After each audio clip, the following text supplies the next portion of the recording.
to discuss paediatric dysphagia. Good morning, everyone.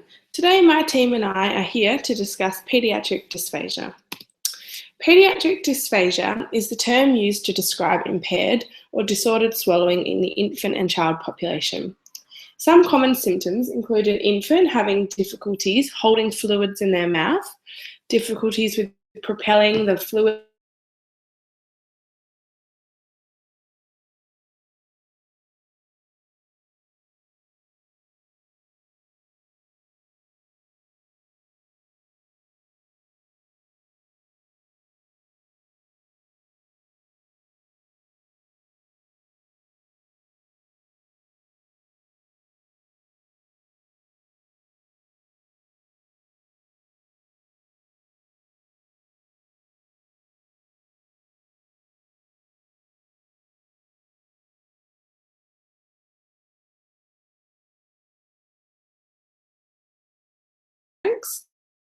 in or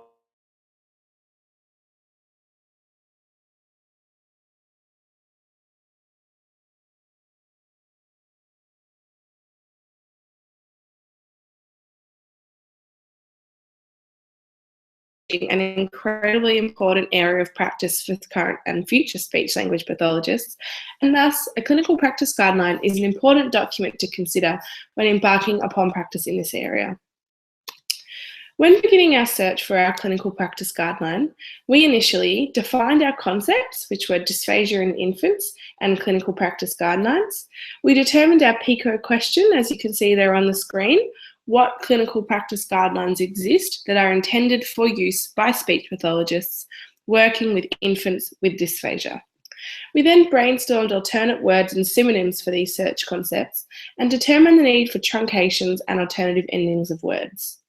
From this, we developed a concept map, which allowed us to input our question into multiple databases using keywords and subject headings. The databases we used to search for our CPG included CEL, Medline, Scopus, and SpeechBite. We also conducted a smart Google search and searched the websites of Speech Pathology Australia and the American Speech and Hearing Association. We modified our search as we needed, using limits and additional search terms when required to determine our final yield of 4 appropriate sources. From this, we then nominated a CPG to analyse. Our nominated CPG is titled Dysphagia Clinical Guideline and was published by Speech Pathology Australia in 2012. Using the Agree To tool, we analysed this CPG and determined this guideline provides succinct, clear, and easy to understand recommendations pertaining to the management of paediatric dysphagia. It clearly outlines and describes assessment and intervention strategies and provides supporting evidence. It also separates adult and paediatric treatment and assessment strategies into 2 clear categories, therefore successfully developing the guidelines to be used across a broad scope of practices. Some modifications could be considered to improve the overall quality of the guideline, and these are including, but not limited to, the inclusion of the views and preferences of the target population, so that is the families dealing with dysphagia, within the CPG itself.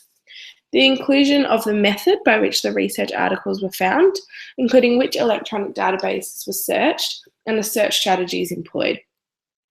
Specifics about the formal procedure by which the guideline development group members developed each individual recommendation, and a more even consideration of both the benefits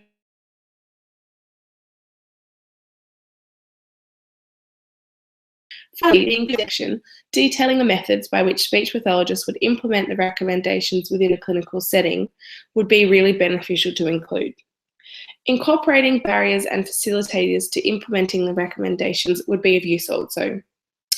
On that note, I'll now hand over to Hannah to further discuss the recommendations within the clinical practice guideline.